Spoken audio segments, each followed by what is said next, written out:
Isaac is excited to be joining his company's integration team, but as the newest member of the team, he's nervous to be learning all about AppConnect Enterprise, which is the product used to host all of his company's integrations in a container architecture. Isaac notices a new agentic AI chat experience has appeared in the dashboard, so he decides to give it a go.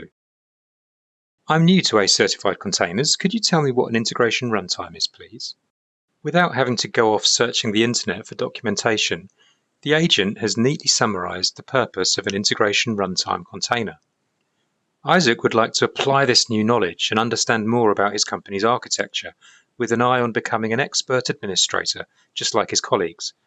Having learned about an integration runtime, his next question focuses there. What integration runtimes do I have? In particular, can you tell me about anything which is stopped at the moment? On the face of it, the reply from the agent looks like good news. There are 8 integration runtimes that all have a ready status. None of the runtimes are stopped. Isaac's attention is drawn to the last one in the list, called IR Payroll. A few minutes ago, he'd heard someone pretty irate at a nearby desk, mentioning that the payroll application isn't available right now. Isaac suspects his confusion stems from not yet understanding all the ACE product concepts, so he asks the agent, what's the difference between an application and an integration runtime?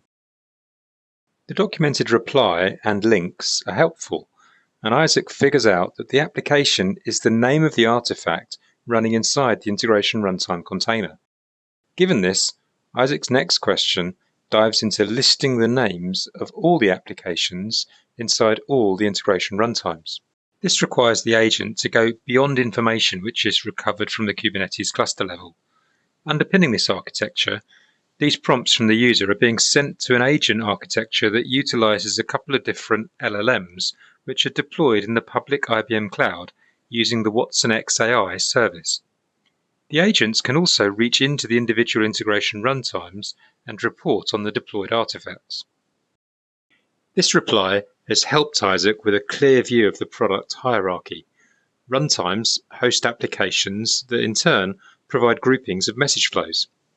Scrolling down the response, Isaac notices that within IR Payroll, the payroll application doesn't seem to have any active message flows. His next question seeks confirmation of this by requesting a list of all the message flows, including their status.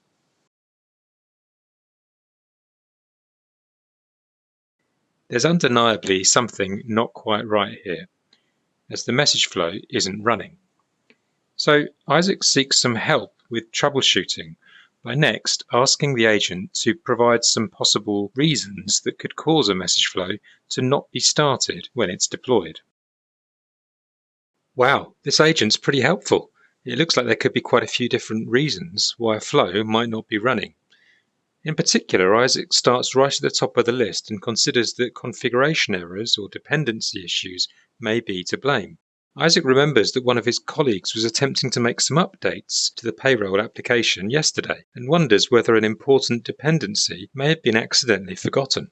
After chatting with a colleague, Isaac discovers that the payroll application is pretty similar in its design to the HR application, so he goes back to the agent and asks it about the policy dependencies which are required by the HR application. It looks like the HR application uses an MQ policy to locate the queue manager that it uses when writing out messages. Next, Isaac asks about the policy dependencies of the payroll application so that he can compare.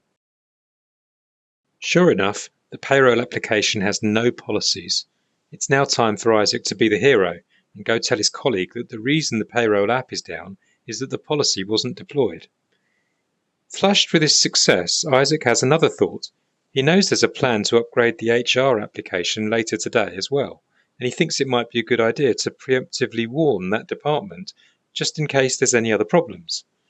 Isaac asks the agent to tell him what HTTP endpoints are exposed by the HR integration runtime. The detailed reply mentions the endpoint URL, so Isaac can use that information when circulating an email to warn users about which systems may be impacted. It's been a successful day, and Isaac has settled into his new team rather nicely. Before leaving for the day, there's time for just one more query. Isaac asks the agent to recommend some web links to help him explore more about IBM AppConnect Enterprise. Maybe there are some other awesome features he could learn about to impress his new colleagues.